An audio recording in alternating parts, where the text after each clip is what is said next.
योगिक कथाओं में ऐसी एक कहानी है जिसमें बताया है कि शिव की करुणा कोई भेदभाव नहीं करती और वे किसी की इच्छा पे बच्चों की तरह भोलापन दिखाते हैं। एक बार गजेंद्र नाम का एक असुर था। गजेंद्र ने बहुत तप किया और शिव से ये वरदान पाया कि जब भी वो उन्हें पुकारेगा शिव को आना होगा।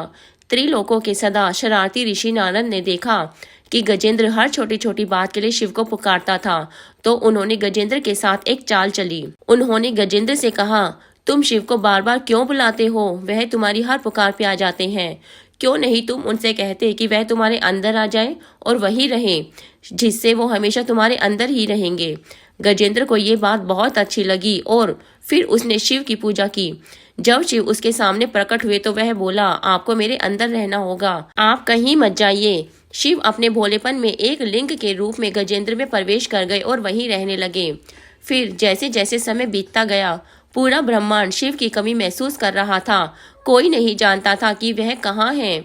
सभी देव और गण शिव को खोजने लगे। काफी खोजने के बाद जब कोई ये पता नहीं लगा पाया कि वो कहाँ है, तो वह हल ढूंढने के लिए विष्णु के पास गए। विष्णु ने स्थिति देखी और कहा, वह गजेंद्र के अंदर है। फिर देवों ने उनसे पूछा कि वे शिव को गजेंद्र के अंदर से कैसे निकाल सकते हैं, क्योंकि गजेंद्र शिव को अपने अंदर रख के अमर हो गया था। हमेशा की तरह विष्णु सही चाल चल के आए। देवगण शिव भक्तों का रूप धर के गजेंद्र के राज्य में आए और बहुत भक्ति के साथ शिव का स्तुति गान करने लगे। शिव का महान भक्त होने के कारण गजेंद्र ने इन लोगों को अपने दरबार में आकर गाने और नाचने का न्योता दिया। शिव भक्तों के वेश में देवों का यह दल आया, समूह आया और बहुत भावनाओं के साथ बहुत भक्ति पूर्वक वे शिव के लिए भक्ति गीत गाने लगे और नाचने लगे। शिव जो गजेंद्र के अंदर बैठे हुए थे अब खुद को रोक नहीं सकते थे। उन्हें जवाब ही देना था, तो वे गजेंद्र के टुकड़े टुकड़े करके उनसे बाहर आ गए। शिव जी की पूजा देवता और राक्षस, देव और असुर, श्रेष्ठ और अधम दोनों करते हैं। हर किसी के लिए महादेव हैं।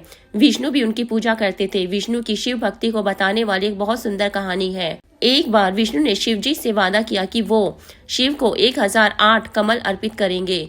वह कमल के फूलों की तलाश में गए और पूरी दुनिया में खोजने के बाद भी उन्हें सिर्फ 1007 कमल के फूल मिले। एक उसमें से कम था। उन्होंने आके सब कुछ शिव के सामने रख दिया। शिव ने अपनी आंखें नहीं खोली, वो सिर्फ मुस्कुराए क्योंकि एक कमल उसमें से कम था।